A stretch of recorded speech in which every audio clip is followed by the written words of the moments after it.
नमस्कार, आपण पाहत आहे भांडा फूड न्यूज. एका दमात भ्रष्टाचारी कोमात. सोशल मीडिया, कर्जबाजारी, गुन्हेगारी, सट्टेबाजी, चोरी, मटका, जुगार, दारू, सावकारशाही, न्यायाच्या प्रतीक्षेत प्रशासन. भांडा फूड न्यूज. एका दमात भ्रष्टाचारी कोमात. वीज तारांच्या शॉर्ट सर्किटमुळे 15 एकरावरील ऊस जळून खाक. मडिलगे बुद्रुक येथील घटना घडली. मडिलगे बुद्रुक तालुका भुदरगड येथे वीज पुरवठा करणाऱ्या तारांचं शॉर्ट सर्किट झाल्यानं भीषण आग लागून सुमारे 15 एकर क्षेत्रातील ऊस पीक जळून खाक झालंय. आगीत शेतकऱ्यांचं अंदाजे 30 लाख रुपयांचं नुकसान झालंय. गावाच्या शेजारी असलेल्या कूर पाणंद शेत परिसरात दुपारच्या सुमारास विजेच्या तारांचे शॉर्ट सर्किट झाले. विजेच्या ठिणग्या पडल्यानं क्षणात ऊसाच्या पिकांनी पेट घेतला.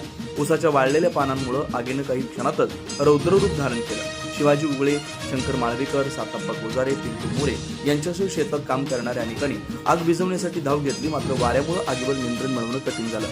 शिवाजी उगळे यांनी तात्काळ महावितरणशी संपर्क साधून विद्युत पुरवठा खंडित करण्यास सांगितलं. त्यानंतर बिद्री साखर कारखान्याच्या अग्निशमन दलाला पाचारण करण्यात आलं. तोपर्यंत आग मोठ्या प्रमाणात पसरलेली होती. अग्निशमन दलाच्या जवानांच्या सुमारे 2 तासांच्या अथक प्रयत्नानंतर आग आटोक्यात आणली.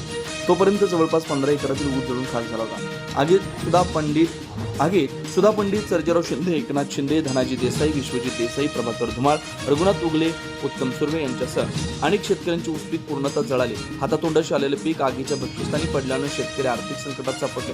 दरम्यान तहसीलदार अर्चना पाटील यांनी तलाठ्यांना तातडीनं पंचनामे करण्याचे निर्देश दिले.